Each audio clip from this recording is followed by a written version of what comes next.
actually, the inmates never cross paths with each other because it's too dangerous. Most of the time when you visit death row, they are either asleep or they have their headphones on and they're listening to TV. And that's what a working death row looks like if it's running smoothly. Again, it wasn't very exciting. What I really wanted to see in Arizona was what they call the death house. And that's where the executions occur. And I sweet-talked my way into being taken to the death house. Now, every state in America that has the death penalty has two forms of execution.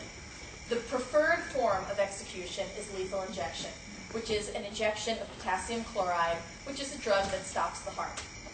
It is given after a cocktail of sodium pentothal, which is meant to anesthetize the inmate before the potassium chloride hits his bloodstream. There is always an alternate form as well.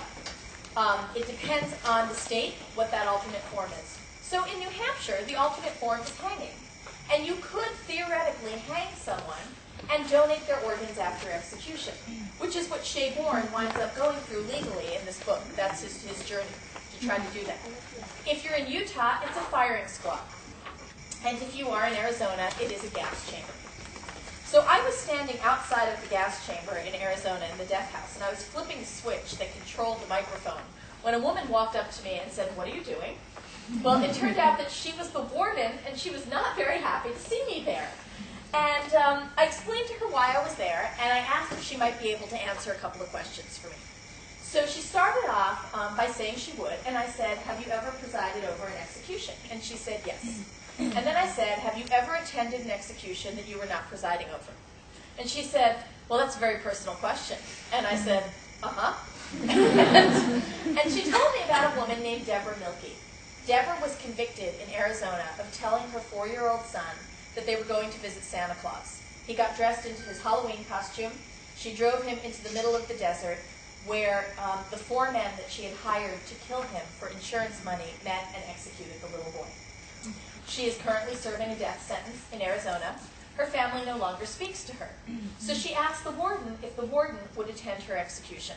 And the warden said she thought about it and eventually said yes. Not because she thinks that Deborah Milkey is innocent, but because the warden is a practicing Catholic. And as she said, someone needs to pray for her soul. So I said, "Wow, you're Catholic? Do you believe in the death penalty?" And she said, "I used to." And she turned to the deputy and asked him to go to her office and bring back a binder that was on her desk. The binder was about this thick, about 12 inches thick. And it is a legal document that explains how you go about executing somebody in the state of Arizona. Every state has one of these. Inmates are not given a copy unless they sue for it with a court, and usually even after they sue, the judge denies it.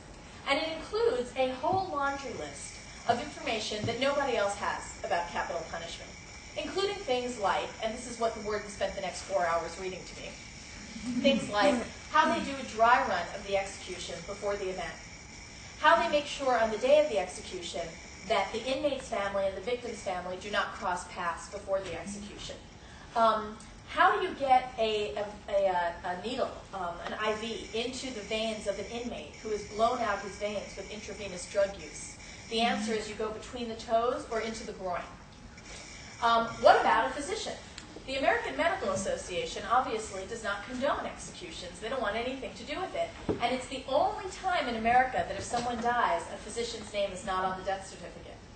But it would probably make most people feel better to know that physicians are very hands-on during the execution. They set the IV and they're present during the actual execution as well. And then it goes into the nuts and bolts of an execution in Arizona. And this is how it works. What happens is you have the inmate on a lethal injection gurney, which is like a stretcher with his arms tied down. Presumably they have an IV somewhere in his arm if they can get it in there. And that IV has a length of tubing that goes underneath a black curtain into a separate room. In that room, the IV splits into two. On one side of the room is that physician I was talking about, who's standing with an IV pole full of sodium pentothal, which is that drug they use to anesthetize the inmate. To the right-hand side, that line splits again into 3. And there are 3 officers from the prison who have volunteered that day to be executioners. They each have a syringe attached to their little bit of tubing. 2 of them have a placebo, and 1 of them has the potassium chloride that's going to stop the heart. nobody knows who's got what. So they never actually know which one of them executes the inmate. And everyone in that room is waiting for a cue. So what happens is this. The warden walks in to the lethal injection chamber, and curtains open so everyone who's watching can see. And she reads what is called the warrant of execution. It's a one-page legal document. And then she turns to the inmate and says, "Do you have any last words?" That is the cue for the physician in that other room to begin administering sodium pentothal to anesthetize the inmate. Now, an inmate's last words can be anything from, "I love you, Mom," "I'm sorry," "I hate the world," but it's usually not a 45-minute speech, right? It's very short. As soon as he finishes, the warden says, "May God have mercy on your soul." And she walks out and closes the door.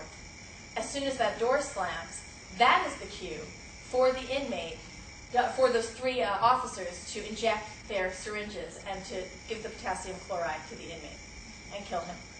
Now what that actually means is that biologically there probably is nowhere near enough time for the inmate to be anesthetized before the potassium chloride hits his bloodstream, which is why our Supreme Court spent the spring looking at this to see whether it was considered cruel and inhumane.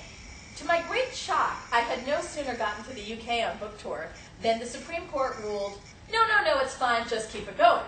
And given everything that I learned when I was on death row, I was really, really surprised to hear that. Every person that I met who worked in Arizona on death row does not believe in capital punishment. They said they will continue to do it because it's their job. But they have seen far too many old and feeble men being executed after 20 years of appeals in the legal system who aren't a danger to themselves or anyone else. And by the same token, they've seen far too many murderers come back time and time again through the system. Because in America, your crime has to meet certain criteria to even be eligible for the death penalty, and some murders aren't. Some murders are considered worse than others. And they said that in their mind, justice didn't seem particularly just. About 1 month after my visit to death row, my first visit to death row, that warden very unexpectedly retired. I like to think maybe that was because of me. And it was very, very eye-opening. And I did wind up going back a second time to sit down face-to-face with a death row inmate, who I still correspond with. He is a very nice man named Robert Towery, who asks after my children, and he's an artist. So when you read the book and you see how Lucius makes his pigments by melting the color off Skittles and M&Ms and diluting coffee, that's exactly what Robert does. He draws me pictures and he sends them to me. When I'm on book tour, he keeps me updated on the plots of Grey's Anatomy and Lost. And yet, 12 years ago, he was very high on drugs, and he broke into someone's home and told them he was just going to give them a sedative to knock him out while he robbed his house. Unfortunately, he had no sedative, so he injected the man with battery acid and killed him. And he is on death row because of it. He has been sober for a decade now. He does not believe that being high was a reason or an excuse, and he takes full responsibility for his crime. But should he be executed? You know, in America, we have a long history, unfortunately, of executing innocent people and finding out after the fact, and a lot of people make a lot of mention of that in my country. But probably a more interesting question is whether we should be executing the guilty ones. And the machinations that I went through as I began to work through all the rationales people give for the death penalty, and also all the rationales that the victims' families give for the death penalty when you talk to them, and where I ultimately came down, that journey is really what I wrote about in Change of Heart, and I hope that when you read it, it makes you think a little bit too. So now I'm going to open the floor to you guys, and you can ask me anything at all. The only thing I'm going to request is that if you want to ask about the end of a book, do it in big, open terms so you don't give it away for someone who hasn't read it yet, or I'm going to have to hurt you. Yes. That, yeah. Thank you very much for a very interesting talk. I have a small question. Sure. I presume the upshot of your book is that you are not for capital punishment. All right. Now, if I may play the role of the devil's advocate. I'm ready. Now, capital punishment, in my view, is not so much to punish the culprit or the murderer, is